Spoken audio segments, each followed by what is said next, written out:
Seja muito bem-vindo ao Papo com Deus. Eu sou o Pastor Max e eu quero guiar você hoje por esses testemunhos incríveis de milagres que nós temos visto na nossa comunidade aqui do YouTube. Fizemos uma pergunta ali na comunidade se as pessoas acreditavam em milagres, né?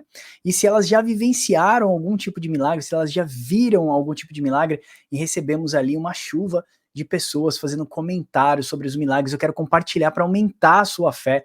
E aí eu quero também dizer para você, se você acredita em milagres de verdade, você acredita que ainda hoje Deus opera através de sinais e maravilhas? E veja, por que Deus operou naquele momento com Jesus Cristo através de sinais e maravilhas?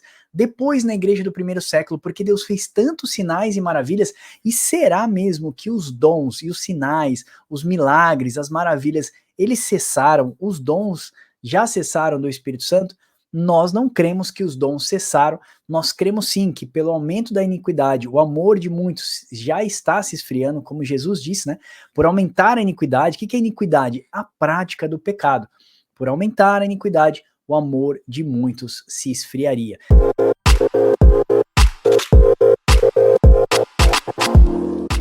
Então, olha o primeiro testemunho, olha só o que o irmão colocou. Ele acredita sim em milagre, tá aqui, ó, tá nesse primeiro trecho, porque o filho dele estava na UTI respirando por aparelhos e os médicos disseram que depois de 3 dias os órgãos deles não aguentariam mais. Ele fez uma oração sincera chamando Jesus e por misericórdia para que ele mudasse a situação do filho dele, e para honra e glória de Deus, o menino levantou, tirou todos os aparelhos, deu um abraço no pai, e ele sentiu o amor de Deus de uma forma única, um abraço que ele nunca tinha sentido como aquele abraço.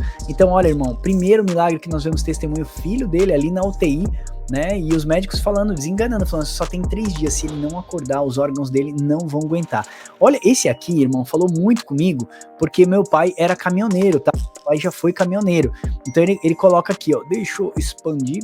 Olha lá, eu sou caminhoneiro, desci uma serra aqui da região, Serra de Mussum, com um caminhão sem freio, era para ter tombado ou batido na frente, quando outro descia na contramão. Ao final da serra, numa curva fechada, foi semana passada, infelizmente 2 motoristas morreram naquele mesmo lugar. Ele disse ainda que tem um vídeo no YouTube mostrando ali, ó, Mussum, Rio Grande do Sul.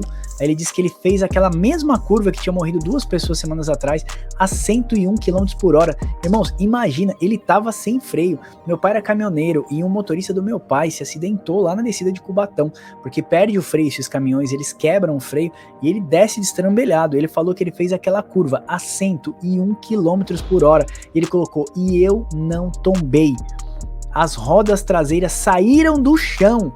Imagina, ele fez com 2 rodas o caminhão carregado e não capotou. Ele disse, a mão de Jesus Cristo me segurou. Eu desci orando, clamando, pedindo socorro a Deus. Obrigado, obrigado Jesus. Irmão, olha que testemunho lindo da nossa comunidade. Você acredita em milagres? Deixa eu dar mais uma para você, ó. Sim, eu sou um milagre de Deus. Rosemary, eu sou um milagre de Deus porque Deus me curou de um câncer no estômago e me deu um estômago novo, graças a Deus. Aí o irmão aqui, sim, eu acredito em milagre. Deixa eu compartilhar com vocês novamente a tela. Aí tá aqui, ó. Sim, o primeiro milagre foi em mim, quando eu mesma não acreditava mais na minha vida.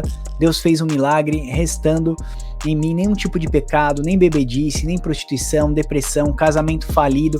Deus fez um milagre. Deixa eu compartilhar isso com vocês também. Irmãos, certa vez eu estava num curso de casais, a gente estava conversando com os irmãos e eu vi muito quebrantamento, choro, filho se reconciliando com o pai que tinha molestado o filho dentro da infância. E aí quando chegou na minha vez de compartilhar, eu falei, olha só, eu não vi Jesus, eu não vi os apóstolos, eu não estive no dia do Pentecostes, eu não vi cegos enxergarem, eu não vi coxos andarem, e eu também não vi paralíticos caminharem, né? Mas eu disse assim, nesse momento, hoje, eu vi cegos enxergando, ou seja, as pessoas que tinham enxergado o Evangelho de Cristo. Eu falei, eu vi surdos novamente voltando a ouvir, porque o Espírito Santo tinha trabalhado na mente da pessoa, e ela agora então podia entender o Evangelho e se arrepender dos seus pecados.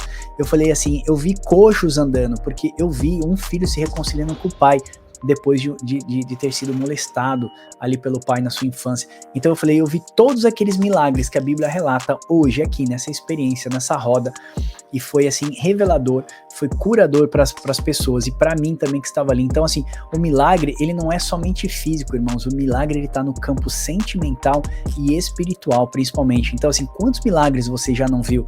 Quantas pessoas que estavam surdas tornaram a ouvir novamente o evangelho, tornaram a ouvir o seu pai, tornaram a ouvir o seu cônjuge, quantas pessoas estavam cegas, que não via sua família, toda a riqueza que Deus lhe deu, o homem que estava para sair de casa, que estava para abandonar tudo, de repente ele começa a enxergar com a visão espiritual. A visão espiritual, irmãos, é algo que é advindo do próprio Cristo, não dá, se Deus não abrir os seus olhos, você não vai enxergar a beleza da família, a beleza do evangelho de Cristo, a recuperação de um homem caído. Então assim, é maravilhoso. Então, voltando para cá, ó, e aí a gente vai vendo vários outros testemunhos da nossa comunidade. Teve um irmão que colocou aqui, né, milagres só no tempo de Jesus. E é sobre isso que eu queria dialogar com vocês, e eu quero compartilhar esse e-book também. Eu vou deixar disponível para vocês, se vocês quiserem acessar os nossos e-books, clube.papocomdeus.com.br. Eu vou pedir para colocar o letreiro aqui na tela, clube.papocomdeus.com.br. Você pode acessar todos os nossos e-books. Você pode se tornar sócio e de quebra você abençoa o nosso ministério, porque eu vou ver se eu consigo passar algumas imagens para vocês aqui. Nós temos projetos na África, nós temos aliança em Angola, nós temos aliança em algumas tribos da África, temos aliança, estamos enviando agora um malote de revistas para Portugal, graças à nossa irmã Lina, que nos abençoou, nos ajudou, a irmã Fernanda também, que tem nos abençoado aqui do Papo com Deus, um gerente do Papo com Deus. Nós estamos conseguindo enviar recursos para essas nossas alianças e também revistas. Veja, eu falo sempre assim, não sou uma igreja, não sou um CNPJ, mas nós somos a igreja de Cristo, vocês são a igreja de Cristo. Então quando você nos abençoa, seja de uma oferta ou adquirindo os nossos e-books, você está abençoando uma pessoa que está comendo lá na África. Me ligou um irmão sábado e falou, irmão, eu preciso de R$25 para comprar 1 quilo de feijão para comer. E foi triste para mim dizer para ele assim, irmão, eu vou enviar um recurso para você, estou aguardando para poder enviar um recurso para você. Então é difícil, irmãos, porque a gente tem muita abastança aqui no Brasil, mas tem muitos irmãos que não tem. O Papo com Deus, ele é um movimento evangelístico, mas nós temos alianças em vários estados. Nós temos o Gines em Goiânia, temos a irmã Fernanda em Brasília, nós temos Amazonas com a irmã Rosi Lemos, nós temos Santa Catarina com os nossos irmãos, nós temos Angola, pastor Abel, pastor Tissungungo Grelha, nós temos lá o irmão Armando também, nós temos várias alianças, Portugal com a irmã Lena, com a irmã Noélia, e nós enviamos os nossos materiais também, enviamos recursos financeiros, roupas e bíblias. Então assim, adquire os nossos materiais, desculpa fazer esse merchandising tão grande, nós precisamos da sua ajuda, ok? Não seja como a parábola do bom samaritano que o judeu viu, passou de largo, aí a outra pessoa viu, passa de largo, e depois só um samaritano que vem e ajuda. Então assim, é triste, mas a gente tem deixado de ser um mordomo da obra de Deus. Adquira os nossos e-books aqui, clube.papocomdeus.com.br. Você pode ser um assinante também anual, você assina ali em 12 vezes, acho que de 29, e você tem todos os e-books nossos produzidos, e todos que eu já estou produzindo. Fiz agora um documentário sobre a Palestina, essa guerra que está acontecendo na Palestina, e tudo isso você vai ter gratuito, tá? Então fora os 280, 4 e-books novos todos os meses, pelo menos 48 e-books novos ainda esse ano, para edificar a sua vida, amém? Vamos para cá? Eu quero compartilhar com vocês esse e-book, ele vai estar na descrição, na verdade o link vai estar aqui, né, clube.papocomdeus.com.br, e você vai poder estar adquirindo esse e-book. Olha só, por que Jesus fazia milagres, irmãos? Olha só, Jesus, ele foi, na verdade, ele foi relatado pelos profetas, ele foi anunciado pelos profetas da antiga aliança, por Isaías, Jeremias, Daniel e tantos outros, né, Malaquias. E aí quando chega Jesus, ele precisava dizer que era ele que era o aguardado, ele era o Messias. Então como é que eu sou Jesus, eu cheguei aqui hoje, todo mundo me anunciou, como é que eu digo que eu sou Jesus? Eu precisava afirmar que eu era o mensageiro da grande mensagem, que eu era o Messias, eu era o mensageiro de Deus, eu era um ungido de Deus. Então Deus foi com ele fazendo milagres, sinais e maravilhas. Então Jesus está ministrando numa casa e eles descem ali naquela casa, eles descem um aleijado no centro daquela casa. E Jesus olha para o aleijado e fala assim, os seus pecados estão perdoados.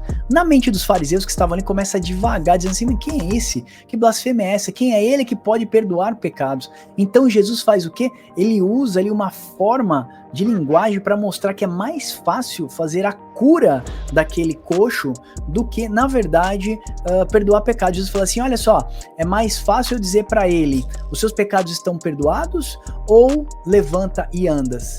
Então Jesus está mostrando que é mais fácil até fazer o milagre do coxo andar do que o de perdoar pecados, porque perdoar pecados somente Cristo, somente Deus poderia pagar aquele preço pela humanidade. Jesus fala, mas para que vocês creiam que eu sou filho do homem, que eu sou um enviado de Deus, eu sou um mensageiro, aquele que foi anunciado pelos profetas, levanta e andas. O que eu quero dizer com isso, irmãos? Jesus está mostrando através de sinais e maravilhas que ele era o Messias, que ele era o enviado de Deus, que ele era aquele que tinha sido anunciado pelos profetas. Então por que Jesus fazia milagres? Para anunciar que ele era um mensageiro dessa tão grande mensagem. Olha o que Atos 5:12 vai dizer: muitos sinais e prodígios eram feitos entre os povos pelas mãos dos apóstolos, e costumavam todos se reunir de comum acordo no pórtico de Salomão. Olha só, então muitos sinais e maravilhas, os prodígios eram feitos pelas mãos da igreja dos primeiros séculos. Para quê? Para afirmar exatamente que Cristo, que ela era a igreja de Cristo, que Cristo era o mensageiro, que agora nós estávamos fazendo o ID do Senhor, que eles estavam fazendo o ID do Senhor, estavam levando a mensagem a todos os povos. E isso que eu quero dizer para você, que hoje sinais e maravilhas, eles ainda existem. Talvez pelo aumento da iniquidade, ele seja muito menor do que já foi no passado, né? Porque por aumentar a iniquidade, o amor de muitos se esfriará. Por aumentar o índice do pecado, então a sua comunhão com Deus esfria, como Isaías disse, né? Disse, os vossos pecados fazem separação entre vós e o vosso Deus. Então, pelo aumento da iniquidade, o amor de muitos se esfria. Mas todas as vezes que Deus quer afirmar o seu evangelho a uma pessoa, Deus trabalha através de sinais e maravilhas. Então, nós não acreditamos que sinais e maravilhas, e que milagres, e que os dons do Espírito, eles cessaram, irmãos. Nós não somos cessacionistas, nós somos sim, acreditamos sim nos dons, nos sinais e nas maravilhas, de acordo com a vontade de Deus. Não é porque eu determino, mas é quando Deus quer fazer, como cabe ao seu bel prazer, num determinado momento que o Senhor quiser. Mas cabe a nós orarmos, intercedermos pelos nossos irmãos, e entendermos que nós agora é que somos o mensageiro dessa tão grande mensagem. Nessa linha do tempo de Deus, Jesus ali consuma tudo na cruz do Calvário, entrega para os seus apóstolos, que eles correm a carreira da fé, guardam então a sua fé e entregam o bastão para a próxima geração. Nós estamos na geração da igreja moderna e Deus conta comigo e com você para sermos os baluartes da verdade do Evangelho de Cristo. Somos a coluna da igreja do Senhor. Verdades intransponíveis que não devem ser negociadas com esse mundo. Amém? Eu espero que você tenha gostado desse vídeo aqui. Lembrando que você pode não somente ter esse e-book aqui, como mais de 280 outros e-books lá no clube.papocomdeus.com.br. Além de você se edificar, mergulhar mais fundo, nas águas mais profundas, você ainda de quebra abençoa o nosso ministério, não somente aqui no Brasil, Portugal, Angola e tantos outros países que Deus tem nos abençoado e nos feito chegar. Amém? Eu conto com você, espero você no próximo vídeo. Deus abençoe você e até o próximo Papo com Deus.